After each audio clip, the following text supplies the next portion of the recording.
ஆவியானவர் இறங்கி வந்து எல்லா முகத்தடிகளை குறித்து எந்த பொருளாதார பிரச்சனையில இருக்கீங்களோ அதிலிருந்து ஒரு விடுதலை கொடுத்து அற்புதமான தீர்வை இன்றைக்கு ராய்க்காவை வாங்கி ஜீசஸ் கிறிஸ்து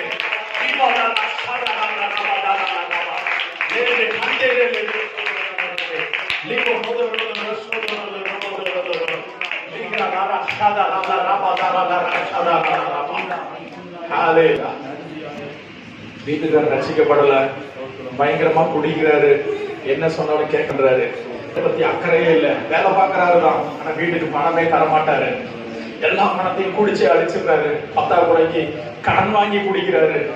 ரொம்ப அவமானமா இருக்கு, ரொம்ப அசிங்கமா இருக்கு. ஏன் இந்த வாழ்க்கை அப்படின்னு சொல்லி தினம் கேள்வி கேட்டுட்டு இருக்கேன். ஆண்டவரே, சின்ன வயசுலயே நான் உங்களை தேடுனேன்னு, சின்ன வயசுலயே உங்களை தேடி ஓடி வந்தேன்னு, என் வாழ்க்கையில இப்படி நடந்தது, என் வாழ்க்கையில இப்படி நடந்துட்டே இருக்கு, என் வாழ்க்கையில ஒரு மாற்றத்தை நீங்க தரமாட்டீங்களான்னு சொல்லி ஜெபம் பண்ணிட்டு இருக்கேன். ஆண்டவர் சமூகத்துல நிறைய நேரத்துல உபவாசித்து கண்ணீர் வடிக்கிற என் தேவன் சொல்றாரு, நீ எதிர்பார்க்கிற முடிவை நான் எதிர்பார்க்கிற முடிவை நான் எந்த குடி உன் கணவனுக்கு இன்பமா இருக்குதோ அதை நான் கசப்பாய் மாற்றுகிறேன்.